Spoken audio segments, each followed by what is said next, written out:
Hello everyone. I, MS Divashri, student of BAJMC first year, welcome you to the BJ Varghese lecture series organized by DME Media School, Delhi Metropolitan Education, Noida, a premier college affiliated to Guru Gobind Singh Indraprastha University and approved by Bar Council of India. BJ Varghese lectures organized in the memory of Mr. Bubli George Varghese, a senior journalist and a winner of prestigious Ramon Magsaysay Award for outstanding contribution to journalism, create much needed industry academia interface and provide students with the opportunities to interact with the who's who of media. These lectures also abreast the students with the latest trends and developments in India. Now, I invite Dr. Susmita Bala, Head DME Media School, to give her opening remarks. Thank you, Devashri. Good afternoon, everyone present here. We all are privileged to have Mr. Sunit Tandon amongst us. People like us fondly remember that we in our young age were watching him every evening reading news on Doordarshan. He is among the pioneers of TV journalism in India and as DG of Indian Institute of Mass Communication. He has made a significant contribution to media education in India. I welcome such a great personality in DME Media School. Our students are lucky that they are getting a chance to meet him, obviously virtually, and interact with him. So thank you, sir. In today's BG Varghese lecture, I also welcome the dignitaries of Delhi Metropolitan Education, Vice Chairman Mr. Aman Sahni, Director General Justice Bhavat Singh Sir, Director Dr. Swami, and Dean Dr. Saxena. Thank you to all of you. Over to Divashri. Thank you, ma'am.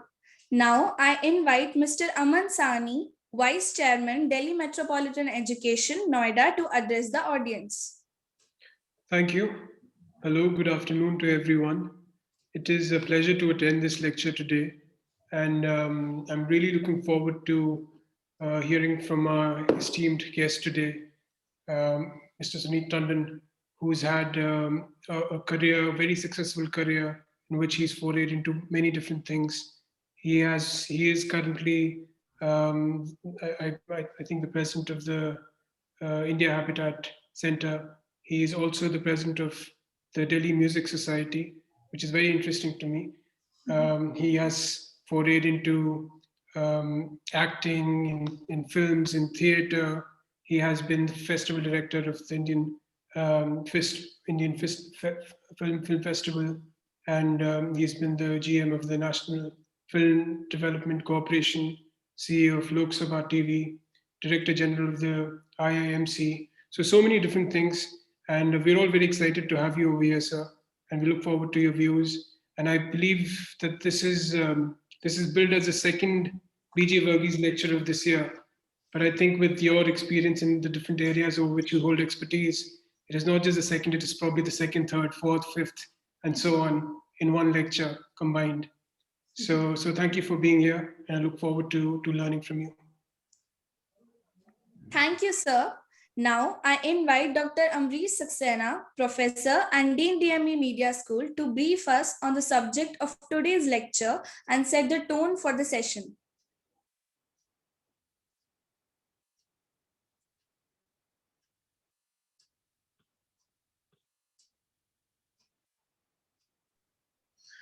Okay, so I welcome Mr. Sunit Tandon, who, despite all his busy schedule, because he is occupied in so many things at one at the same time, it's really difficult for him to spare time. But he is kind enough to spare time to talk to us all, and particularly talking to the younger generation. The students who are entering into this journalism and mass communication studies, and particularly at the bachelor's level. which is a very tender age. I mean, all the students are in the age group of 18 to 21, 22 years.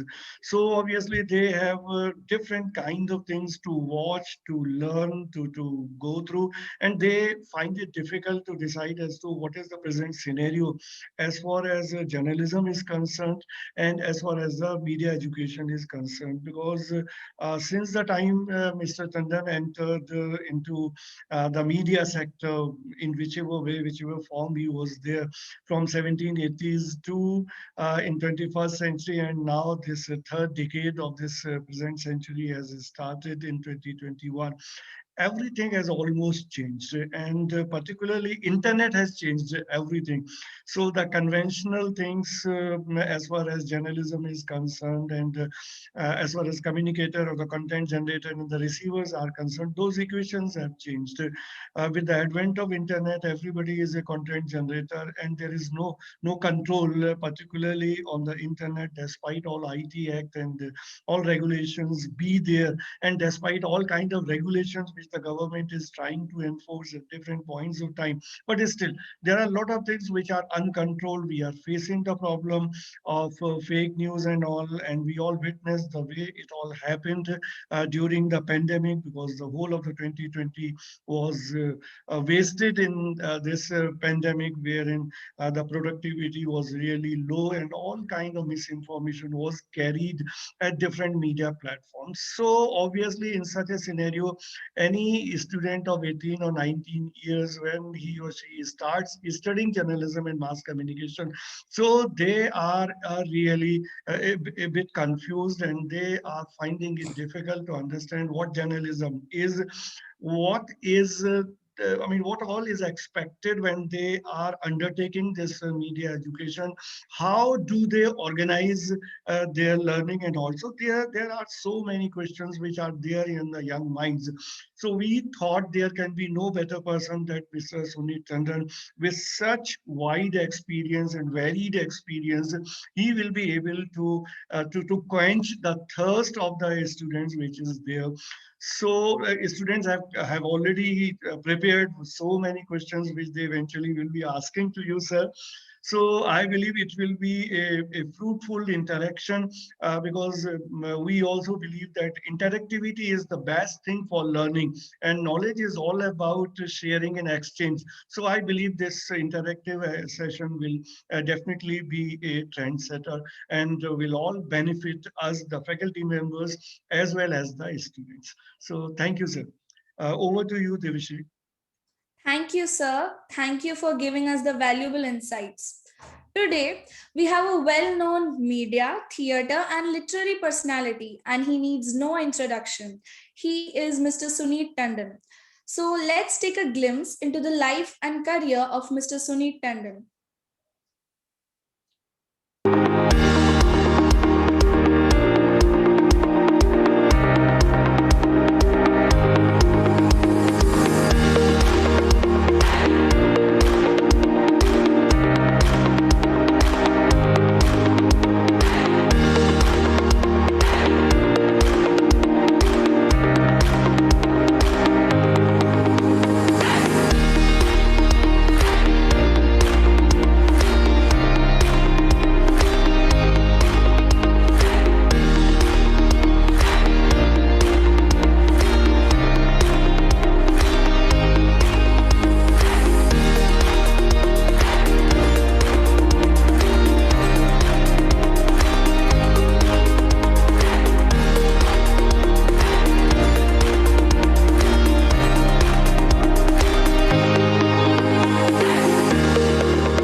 Mr. Sunit Tandon is the director of the Indian Habitat Center, the multipurpose facility serving as a catalyst for synergetic relationship between individuals and institutions. He is also the president of the Delhi Music Society, Delhi's oldest society devoted to the promotion of Western classical music, education, and appreciation. He has held the post of Director General of the Indian Institute of Mass Communication, the premier mass communication and journalism institute of the country, for 6 years.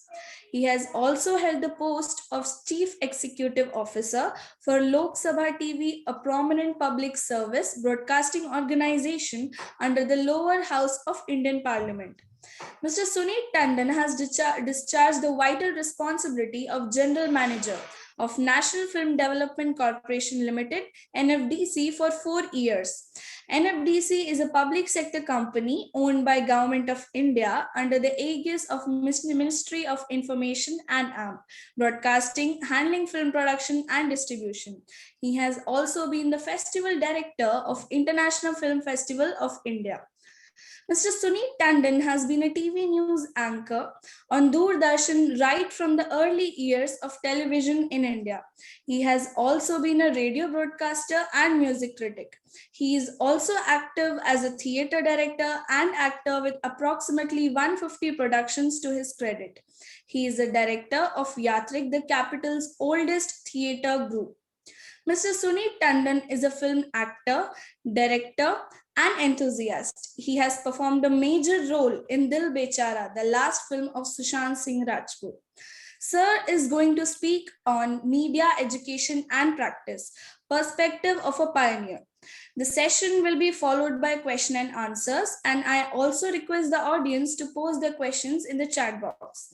The question and answer session will be moderated by Mr. Pramod Pandey, Assistant Professor, DME Media School, Delhi Metropolitan Education. Now, I request Mr. Tandon to address the gathering. Thank you very much indeed, Divyasri. I really am a little overwhelmed by that introduction, a very comprehensive one, and by the wonderful film that all of your colleagues have prepared to go with it. I'm really deeply touched. A few small inaccuracies have crept in because, but you have not left out anything at all. But they are very minor.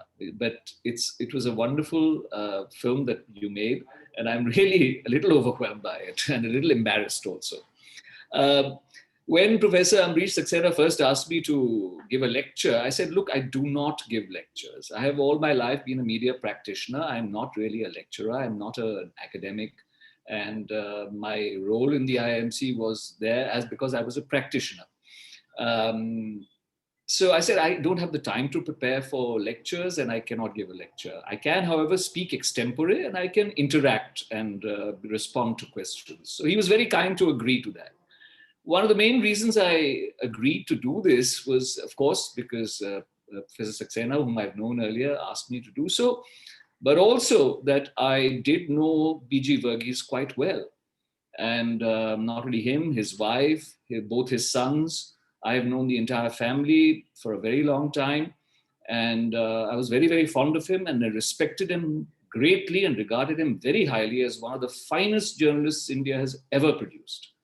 So he set a really high bar for journalism, the highest standards, author of many books as well. I was quite personally fond of him, and I remember meeting him in the last few days of his years of his life also. And he left us quite unexpectedly because he was quite active almost right till the end. So in homage to Mr. B.G. Verghese, I'm very happy to join all of you here. And what can I say? I'll just give a brief background to some of the things that have been already talked about me, and then maybe just we can go into questions. I'm a bit of a dinosaur, I find, because I must be one of the very few people left alive on the planet who, at least in India, who started his television career in the 70s, in the days of black and white television. I don't think many of the students who have joined you, and I can see there are 125 participants in this Zoom webinar or whatever it is. Most of you will not be aware how different the world was when we were starting out. The year was about 1975, 76. I was a teenager at that time. And in those days, you could really actually walk into television if you had an interest and you were reasonably good in your linguistic skills, communication skills, and they welcomed you with open arms because they had youth programs on television, Doordarshan, and also on All India Radio. There was a Yuvavani channel, which was entirely dedicated to young people. So you didn't have to be a graduate, you could just go there, and they encouraged young people to come and participate in those radio and television programs. So I did my first radio and television programs in my first year in college. And remember, we didn't do 10+2, we did only 11 years of school education. So I was about 16 or so, or 17 maybe at best, when I did my first program.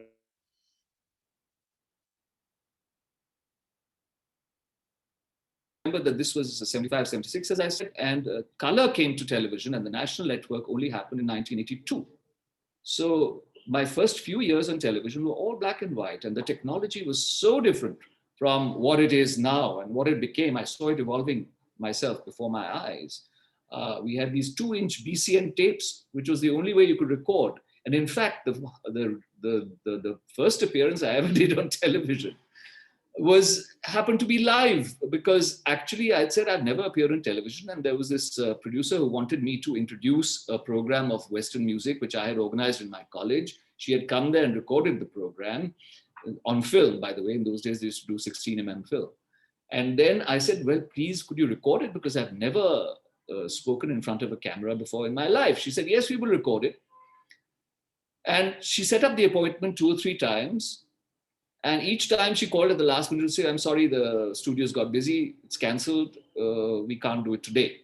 Then finally, when she called up the 3rd time, I said, okay, so we're recording it today. She said, no, there's no time to record it now. You please come to the studios at so-and-so time, you're going to go live.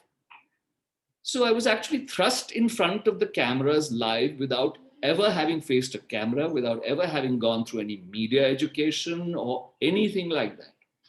So I think somehow or the other, that's a very auspicious way to learn, because you're thrown in at the deep end of the swimming pool and you have to swim somehow or the other. So while I was extremely nervous, I seem to have performed reasonably well, because she asked me back to MC or host or, anchor programs thereafter, youth programs. And it continued thereafter. And I found that I enjoyed broadcasting both on radio and television so much that I kept it up, even though I knew I had to develop a career in another sphere, because at that time, I somehow didn't take going into journalism very seriously. I thought, let me try and follow my other interests, which were also film and theater. And initially, I did work as a banker for 2 years as well. I was in the State Bank of India. But I found that didn't suit me, and I switched over. And I was very lucky to get a job in something called the Directorate of Film Festivals. And I was in my mid to late 20s at that time. And I was made a deputy director. I was selected. So I was already a senior sort of government kind of officer at that point. And that happened purely because during my college years, I had been interested in cinema. I'd been going to Film Society screenings of films. I was familiar with all the great masters of Indian cinema as well as international cinema. And obviously I aced my interview because I had seen those films, and most of the other applicants hadn't even heard of those people. So that is how life leads you from one thing to the other.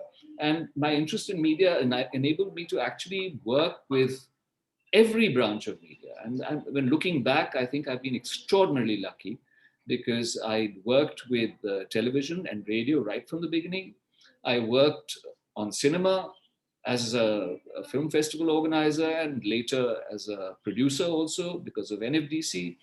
I worked with, I wrote a little bit in print, but the only things I wrote were criticism, book reviews, music reviews, and theater reviews, which I did regularly for some time in the 90s for a magazine, called the Sunday, which was started by Vinod Mehta, the late Vinod Mehta. So he asked me to those columns for him. So I used to do that. So that discipline of writing weekly. But my first bit of writing were for the Sun paper in the days of the formidable Mr. True. So I used to go for Western music, and again, I was a teenager. And needed somebody else to be a second string to their regular music critic. I offered to do so, but I knew how to type, which I taught myself in my last years of school. That was a very useful skill also. So I would go to the concert at International Center, such place, and then I would go to the Statesman House, type out my review, because they made it a point that the review had to appear the next day. This is the old kind of journalism which is dead now. Reviews were not something that happened later. They were important, and it had to appear the next. So you typed it the night, and then you went back to college, hostel, and next day you bought the paper, excited, saw your name in print. Well, you name, because I didn't name by line in those days. I was a music critic, but I started getting line later. So involvement with all aspects, and the love which developed during college, so that I kept up. And only recently, after I left FDC, after I left the director festivals, did I agree to do a few films. Because before that, I said, no, there's a conflict of interest. If I'm working in a film, in an organization which deals, and that to a government organization, accept a role in a film, people will say influence. So I said, I will not be party to any such charge. So I refused completely. But after I'd left, and people did ask me to do a few roles, so I said, now that I'm not connected officially with any film organization, I can, yes, and I experience also. I like the biodata, by the way, I'm not a film director. I have made a few documentaries, but they were done in the course of work for NFDC. And, they were commissioned work because we had no point of time, so I had to step in and do this myself. Other than that, I'm a film director, but I have directed in theatre. That is something I enjoyed very much. That's a love of mine. And so what do I want to all of you? I want to say, first of all, that our times are very different. I don't know if I can teach you anything about get on in life in the present, because as Professor Saxena also pointed out, the world has changed greatly since we started out. I think I had an easy ride. I just got to do anything that I wanted to do. I had to just go and apply for an audition. In fact, first few appearances on radio and television, even without an audition, you just went, showed interest, and it just took you on. And later on, I did auditions, and I cleared the audition. That was it. And then you were called, and you were booked. If you proved yourself, then you were booked more. But you had to prove yourself. So now to get screen space for yourself is difficult. To get on the radio, so much more difficult. To get into print also, I mean, you can start off after your courses. It's not so easy. So I'm not sure what I can teach you. I can tell you this, but I can say one thing. Is if you are completely passionately interested in doing journalism of any sort, whether it's radio, television, print, anything, you see. One is to look out for when candidates came to apply for the entrance to the Indian Institute of Mass Communication. I sat in on the interviews. I didn't sit in on all of them, but some sat in on. I could spot the people who would do well, because they were people who were already intensely absorbed in current affairs, intensely absorbed in issues around them. They may have been not necessarily politics, but other issues. And they did a lot of reading and a lot of scanning and a lot of thinking about what they were reading about. They answer questions with a deep passion and commitment that immediately separated them out from the other. So what really counts is how passionate you are about what you want to do in life. And the other thing I can tell you is that you must do it only. Whatever you do, you'll be passionate if you like it, if you enjoy doing it.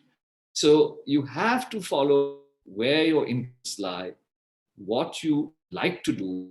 The process is very, very important. Initially, I was not at all fond of filming. I was used to theater where you instantly act with people, you do rehearsals, you are live face to face. And then when you're on stage, you are live. And that's the reason why perhaps when I was doing television also and radio, I normally preferred doing live programs, not recorded programs, because the excitement of being live before millions of people, it cannot be compared with doing something which you record and you do a retake and then you do yet another retake. So, you have to be really alert when you're doing a live program. And so the stage and live television, and therefore television news, anchoring, all these are related because you have to keep yourself in the moment when you're doing it. And you have to be extremely alert to deal with any exigencies that arise, any problems that crop up. But later on, as I said, I accepted film roles only later. I quite started enjoying it because you have to occupy your time in between fruitfully. You can read, you can play games, you can rest and sleep in between shots. And you do an intense spell of activity for 20 minutes to do one shot, and then you just go and rest for a few hours. It's a very different process. So you have to enjoy each process and like it, like being a participant in that process before you can really succeed in anything. I think I'll stop right here and open myself out to any questions that you might want to ask. The only other thing I want to add is all the things I've done because I followed my interests and I've followed any opportunity that has come my way. And I've said yes to challenges. I've often been challenged. For instance, IIMC, the reason I suspect I was asked to join, and I was pursued to join it, was because at that point, the government wanted to set up 4 additional IIMCs across the country. They had tried in the 90s and they had not succeeded. Only one of the 4 continued to exist in 2009 when I joined. And that was the one at Dhenkanal. And the government was very keen to set up 4 more at Jammu, at Kottayam in Kerala, at Amravati in Maharashtra, and at Aizawl in Mizoram. And that was my big challenge. And I'm glad that within 2 years, I had started 2 of them. Within 3 years, I had started all 4. And by the end of my tenure, the construction of 2 of the campuses, the permanent campuses, had also started. And now I believe those campuses, quite some time ago, they are ready now. And I'm looking forward to some time away from my work so that I can go and visit the campuses, which I know I planned. All the designs and plans were finalized in my time. The contracts for construction to CPWD were finalized in my time. So I would love to see that. And I was very happy to see that the students from these IIMCs, particularly in Jammu and in Kottayam, were doing extremely well. They used to beat the Delhi students often in their rankings in the final diplomas. So that gave me an immense amount of pleasure, and I'm glad to see that all of them are still running. So that's a great pleasure. I think I'll open myself out to questions. There are too many areas that I might go on talking about if left to myself in an unprepared lecture. So please, I'd welcome questions, and maybe Pramod Kumar Pandey, you're going to moderate them, right? You can take me through the questions. I don't see anything on chat though at the moment. Pramod, unmute. Yes, sir. Thank you very much, sir. Well, we had a discussion, even before your lecture, sir, and we discussed in the class, and then we were discussing your personality, and there was so much that we were discussing. And at that point of time, students, they came up with various questions, and I will ask one by one. There was a question by Aditya Singhal and Yogesh Singh Bisht. So, because this is the times of the pandemic where they are not really able to meet each other, they're not able to take the classes in offline mode, in face-to-face mode, and they're feeling really demotivated. So they asked, how did you ensure that your students are consistently motivated while you were at IIMC? And also under the pandemic, how can students expose themselves to the practical learning on their own, along with the help from the teachers?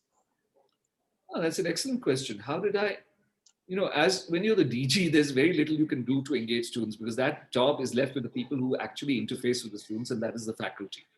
So I think I was very lucky that I had by and large, an excellent faculty there.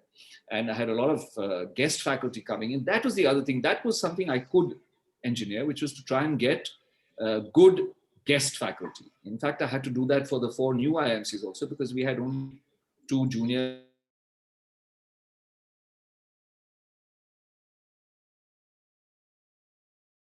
the initial years. It was a very challenging task to make sure that those IMCs were in no way less than the one in Delhi. Because you know what happens? There is a tendency to do rankings of institutes. IITs also get ranked, IIMs get ranked upon where they are because they follow a different system. They're all fully autonomous bodies. Keeping that in mind, I took certain decisions, and I had the full support of the ministry at that time, the government of India, was that we will not have separate programs in these institutions. They will all be the same program will be administered in the other IMCs as in Delhi. We will try and get faculty of equal caliber to go there. Also, we will have common exams, both entrance, of course, entrance exam is common for the IITs and IIMs, but the actual semester exams are not. So we said we will have the same common semester exams as well. As a result, you had comparable results from students. So you could tell who was doing better and who was not, you know. And as I said, some of the people in Jammu or in Kottayam sometimes would beat the students in Delhi. So I think we succeeded in giving, while people might prefer one location over the other because of convenience or something like that, or some imagined valuation of prestige for a particular location, actually you are getting the same education, you're getting the same degree. And I also insisted that when you get an IIMC diploma, you will only get an IIMC diploma. It will not say IIMC Dhenkanal or IIMC Jammu or IIMC whatever. I said, because it's the same exam. You will get an IIMC diploma. So these decisions, I think, helped in engaging students in the sense of motivating them in the, because that was a challenge to get people motivated in the outlying IIMCs. Other than that, overall, as I was saying, the excellence of the faculty, plus the wonderful guest lecturers. And the other thing about IIMC is that we get a lot of practitioners, I'm sure you guys do as well, a lot of practitioners who are experienced people to come and do guest lectures as adjunct faculty or whatever. That was very important.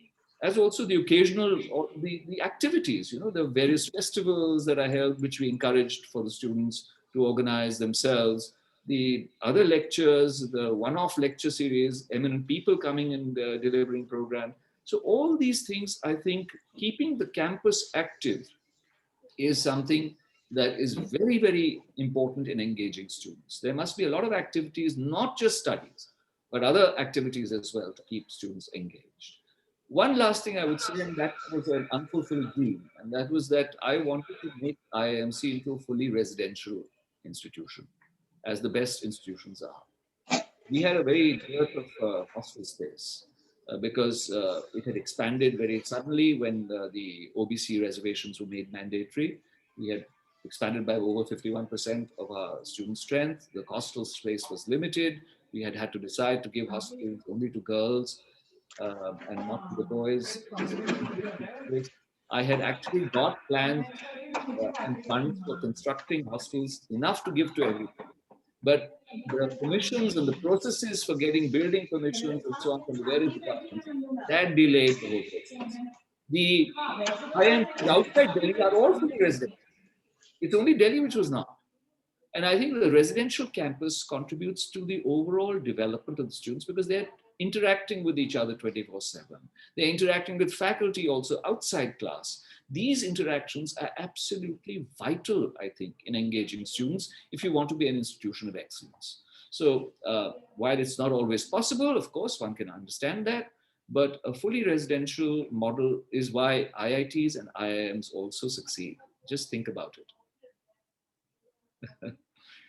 Okay, next. Thank you, sir. We have another question from Priya Mishra, who is asking, because of so many views on the way media is working these days, she says there is a lot of contrast in the media ethics at the level of teaching. So what media ethics are being taught and the media ethics in practice.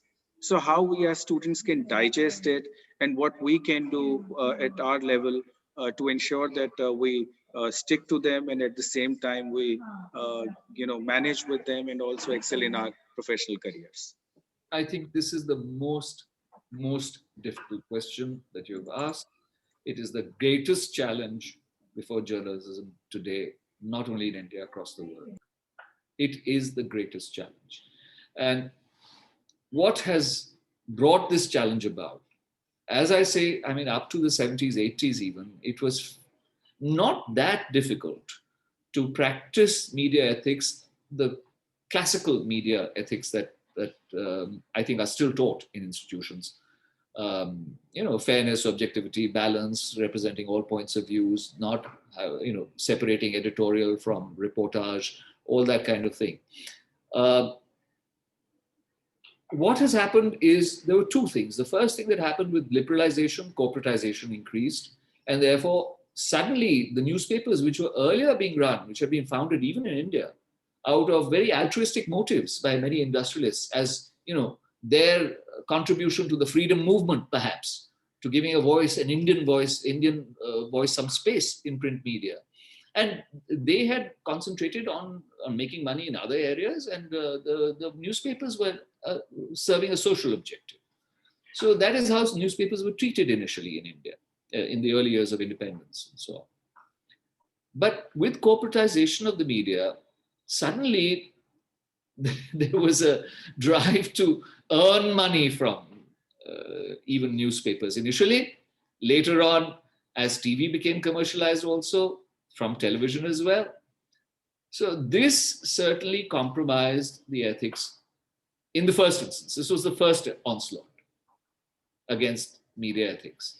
The second came because of social media, because social media allowed what we are now battling, which is that so much fake news, so many vested interests, battling it out in such divisive language, in such I would say even absolutely unparliamentary terms at times, that even the notion of parliamentary, what is parliamentary language, has got lost.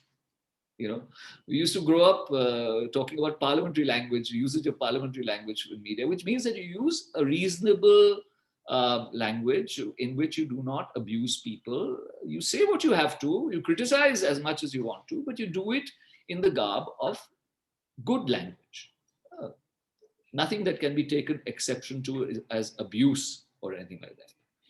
But with social media, all that has gone. So these two onslaughts have changed the landscape entirely, and there are very few holdouts now. And even the holdouts that there are not fully immune to the kind of classical media ethics that we were talking about. So how do students tackle it when they get into the arena and they have to battle it out? I have very little advice. At the end of the day, you're going to be guided by your own conscience. You should be aware what those ethics are. I know you have to earn a living, and most of you will have to make a lot of compromises, quite a few compromises, but there should be some kind of line somewhere down the line that you have to draw. I really cannot guide you beyond that, because in whatever I've done in my life, I've tried to be ethical largely, and to be receptive to other person's points of views, and to be fair-minded in whatever I do. I think these are qualities that if you inculcate in yourself, or you have them naturally also because of your upbringing and your education, then you will, down the line, somewhere or the other, will not go down the path too badly. And you will try and preserve some of these values. It is essentially, at the end of the day, down to your own individual conscience and your own ethics, because media ethics and personal ethics are not that different. Being fair is not something which is rocket science. You can understand what is being fair and what is not being fair if you apply your conscience and your intelligence to it. And if you allow yourself to become partisan, and you allow yourself to take sides, and then not only that, to take sides in a very virulent or violently linguistic, at least in language, violent form, using violent language, then that's also reflective of your own ethics. Okay, thank you, sir. Well, there is another question from two students, Sakhi Agarwal and Aryan Kapoor. Now, since you said when you saw some student, you immediately realized, that if that student is going to do well or not. Now, since you had that kind of a knack, students are interested in knowing if you can just tell them a list of some skills that they can master while they are studying in order to be successful. Because if you came to understand that these students are going to be successful, then I'm sure that you must be, having a list of those skills that can probably make them successful. I don't think I've got a ready-made list, but I can try and make one up right now for you since you asked. Look, everybody nowadays has to work multimedia. Earlier days, we used to have specializations. People who were in print who stayed in print. Those who were on television stayed on television.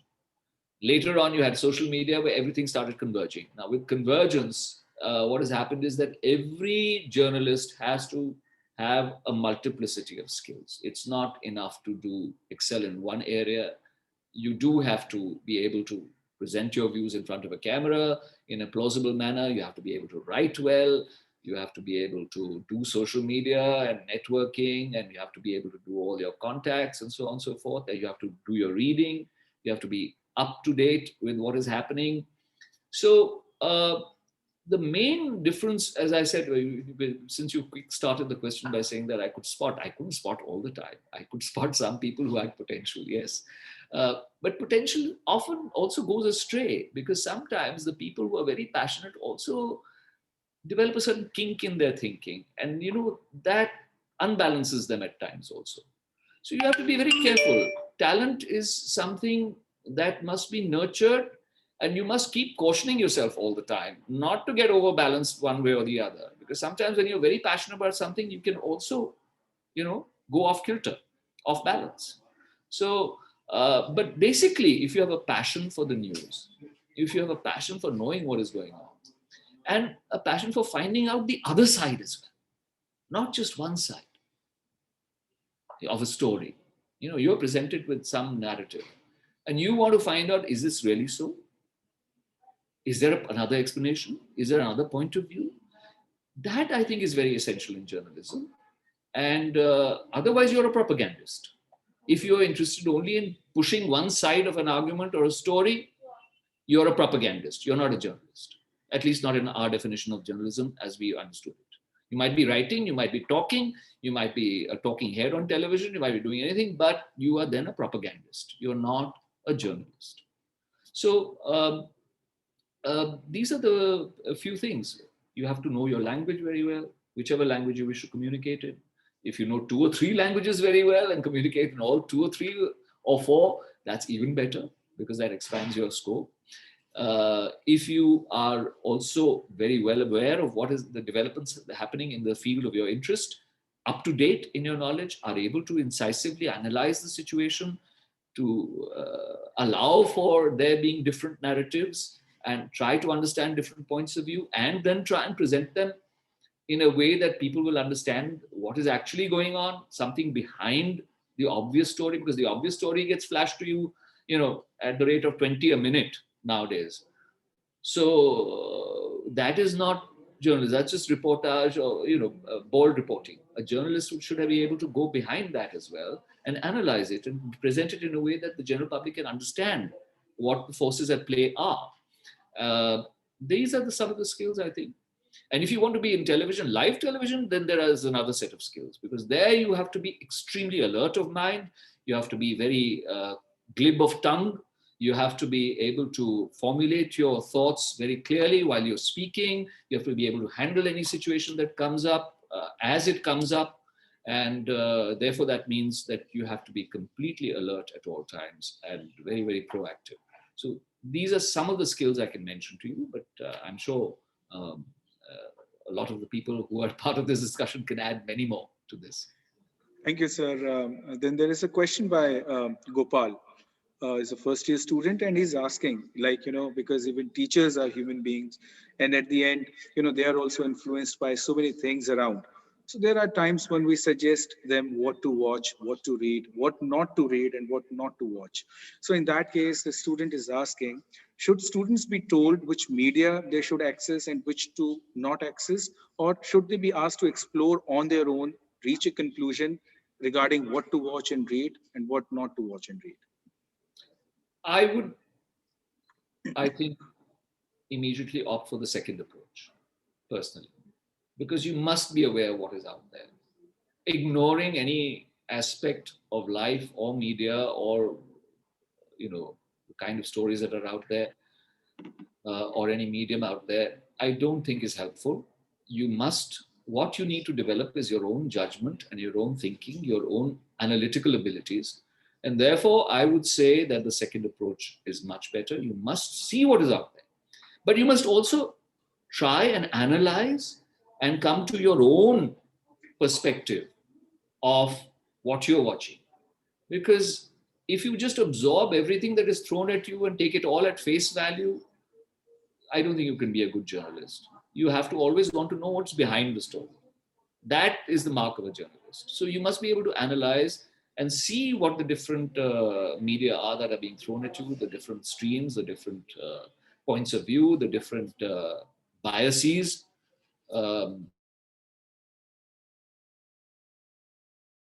Do they have to gain? Because all these are aspects of human behavior. And ultimately, you must know human behavior and you must know human psychology to be able to be a good journalist. And you must be able to understand how people rationalize their own decisions and choices. And you should be able to come to your own judgment about all of them. So there's a question by Abhishek Bajaj who's saying that, because of this pandemic, this pandemic has really changed the way people have been thinking over years. So due to this pandemic, a lot of employees have lost their jobs in media sector. And he says the figures are probably as high as 7 lakh. This is though, even though media houses were active throughout the time period, when the corona pandemic was unfolding. So, this has really kind of created some sort of a distress in the, students community as well. So how would you, suggest, and what kind of future do you project or do you foresee for the students in terms of job opportunities and other things?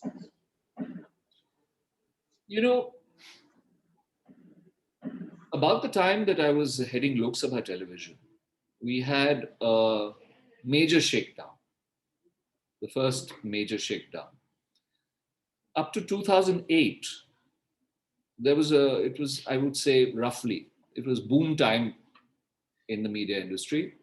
A lot of hiring was going on, good salaries were being earned, people were progressing fast. That first shakedown due to the financial crisis in 2008 was the first time that media really, there were small waves earlier, but the main major crisis was 2008. And you're right. After that, I think the pandemic has been the next really major.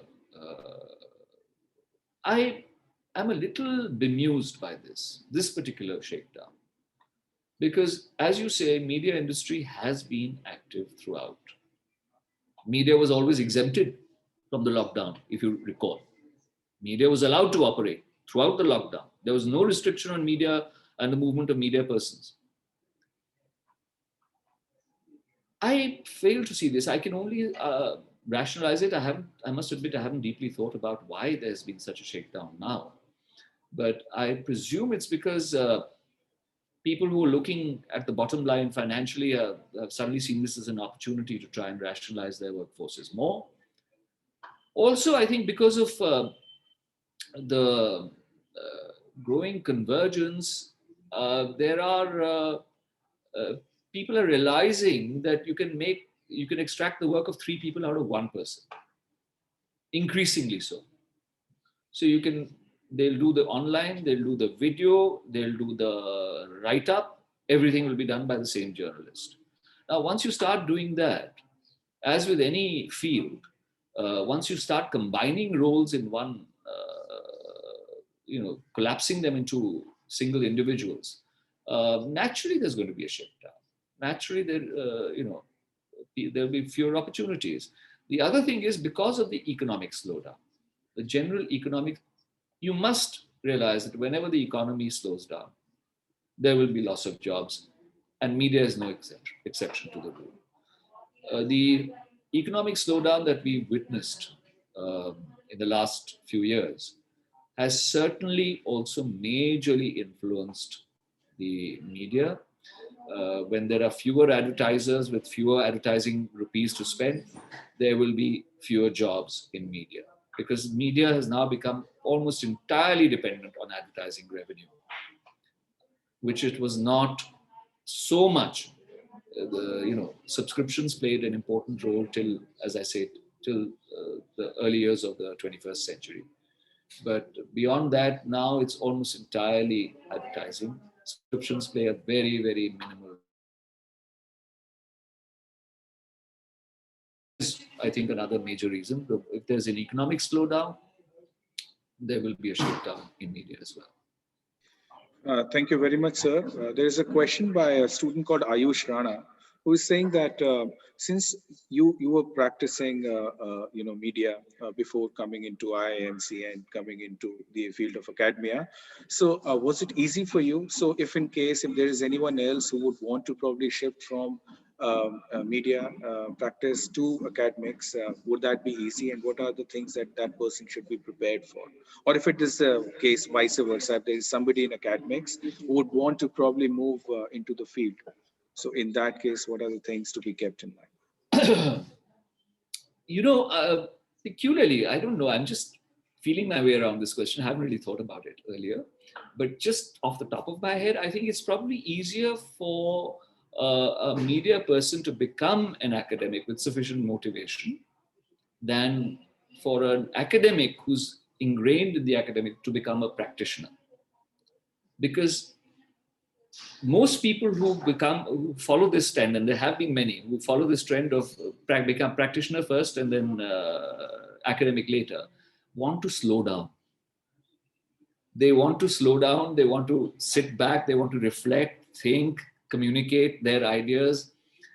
Whereas for an academic who's used to the academic life, to then switch to the hurly-burly of the actual media practice world is very tough. You have to speed up.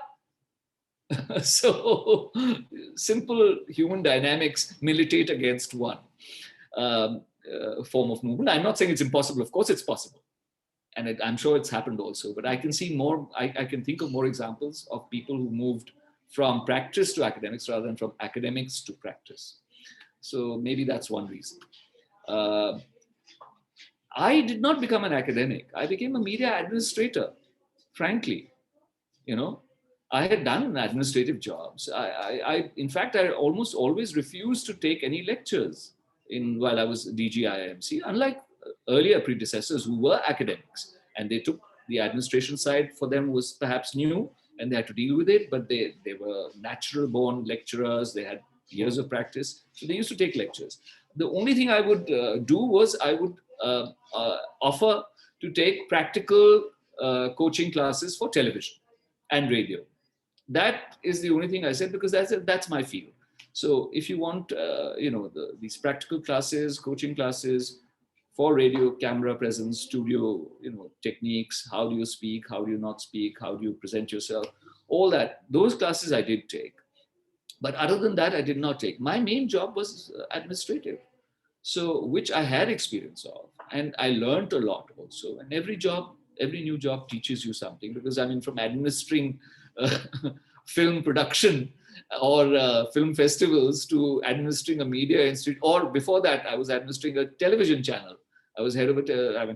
I helped to set up Lok Sabha TV, and I then eventually was selected as the chief executive also, which is an entirely different ball game. The dynamics are different, the requirements are different of administering that.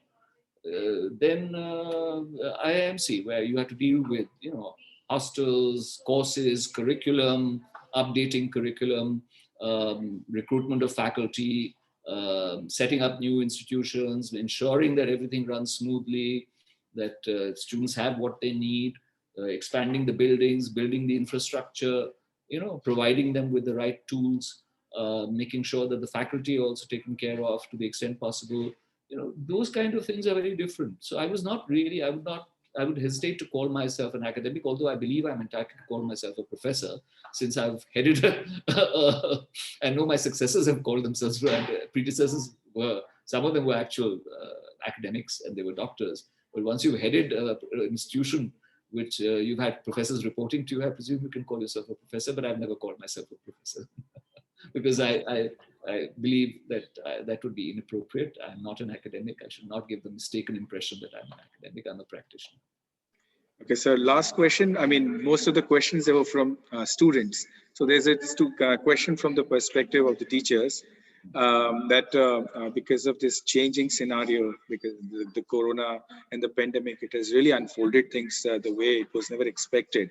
So what would be your piece of advice for the teachers, young and old, I mean, new and the ones who've been here for a long time, so that they stay in the race for a long time, they grow and they excel, and at the same time they're able to maintain pace with this, dynamically changing, media and academic scenario? Well, to be honest, I take my hat off to all the teachers and also the students who are managing to do online study. I mean, what an effort must go into doing that, and to keeping it engaging, carrying on, with just a laptop in front of you or a phone in front of you, and trying to keep the same kind of excitement that happens in a classroom when you're face to face. Hats off to everybody who's managed to do this. My only bit of advice is you're doing a great job, and but hold on, because no pandemic in the history of the human race has ever been eternal. This too will pass in another year or 2 years maximum. I mean, I'm giving the outside limit. We shall be able to get back, hopefully within a year. Now that the vaccines are also coming out one after the other, we should be able to get back into the classrooms, and that is important. While this is a great, we are lucky that this has come at a juncture when there is an alternative possibility of at least getting 50, 60, 70, 60%, I would say, or 70% of the classroom experience virtually, right? At least you're getting half a loaf is always better than none, right? So that half a loaf, more than half a loaf is there. And again, depending on the wonderful work done by the teachers and the students, also their collaboration, they've been carrying on and they've done a great job. But the full loaf will come only when the pandemic sort of is waning completely and you're able to get back to class, because human beings are social by nature. Social media is actually quite unsocial. And social, to my mind, is only social in the true sense when you're face to face with your fellow human beings.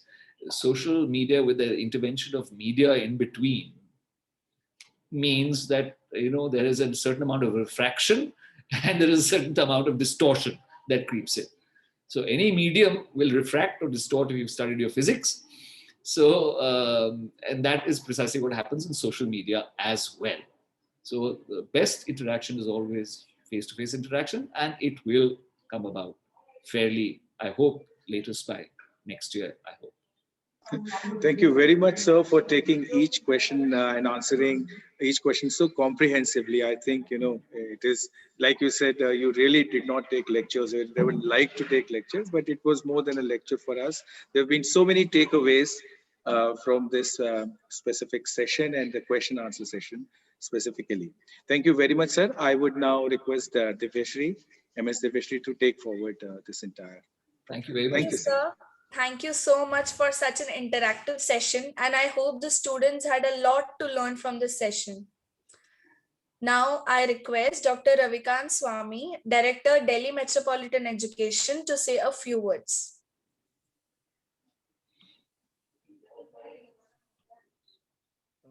It was a very nice session, Sunit ji, and I have been watching you as an excellent news reader since my school days. You rightly mentioned since 1975.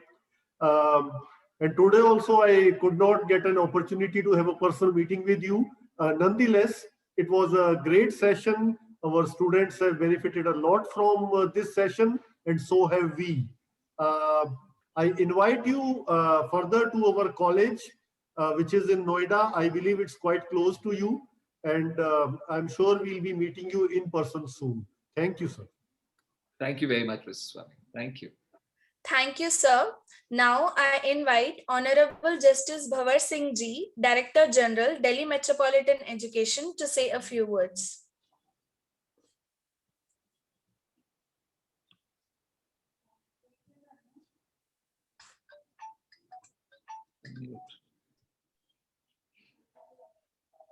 Mr. Aman Sahani, the Vice President of Sunshine Educational Society, our guest of honor, Mr. Suneet Tandon, Director Ravi Kant, and the faculty members of the media school. I'm really very happy to have heard Mr. Suneet Tandon. And as Ravi Kant ji said, and it can be the privilege of only the oldies that I had the privilege of hearing Mr. Suneet Tandon as a news anchor on DD-TV in 80s, long back. And it was not like these days that every time only agitations, farmers' agitation or anybody's agitation, only the adverse news are being telecast these days, particularly on the private channels. Still, DD news channel is at the top. And when I get bored of hearing the agitational TVs, then I always switch to the DD news channel and I take pleasure. So it's good to hear you, Mr. Suneet Tandon. After a long time, I had the occasion to hear you. And you have very rightly advised that the journalists of today must be upright persons. They should be above every bias and every prejudice. And like you, they should always use the parliamentary language. And more for the would-be journalists of my media school and other media schools, the journalists are required to act within their own jurisdictions. Also, they must strike a balance between the freedom of speech and the restrictions that are very much obvious upon that fundamental right of freedom. Friends, it is also a duty of every journalist who is going to report on any other story that he must be true to all the data of that story. I'm really happy to be associated with this webinar, and I wish Mr. Suneet Tandon more name and fame to be acquired by him. He is already a celebrity. I wish him a bright future, and also I wish my best. I wish the best of luck to all my media journalists. Thank you very much. Thank you very much, Justice. Thank you, sir. Now I request Amrish sir to give his concluding remarks on this session.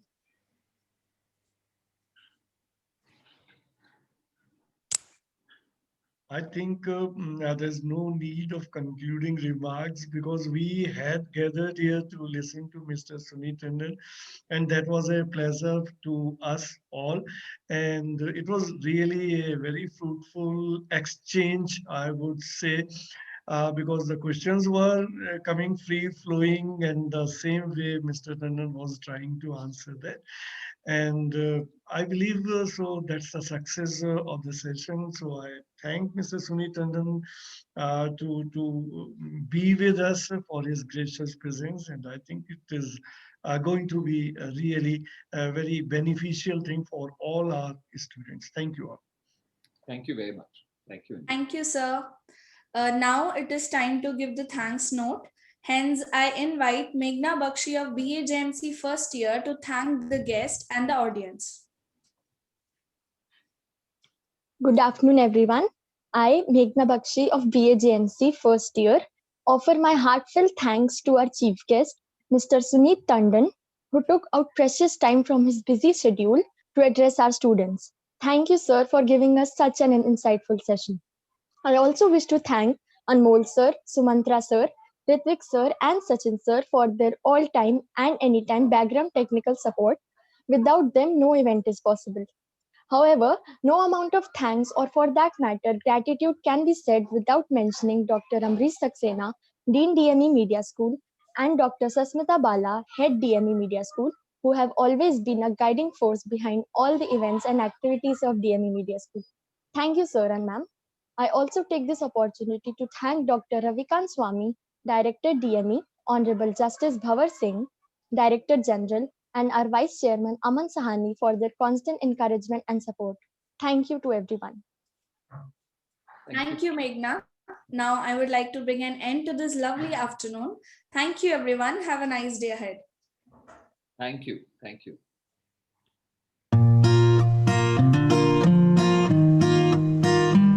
The first impression that comes to our mind about any college: tall buildings, big classrooms, large lobby areas, thick books, IT labs, assignments, class tests, and projects. Nothing besides that. Every hour, minute, second spent here help us carving and shaping our persona, cultivating innovative mindsets for the challenging world. Learning is a lifelong process. Sharing knowledge, inculcating values of life, spark the innovative horizons of mind. Fun and frolic is the nature of every nook and corner here. A daily dose of thrill we are sure to get here.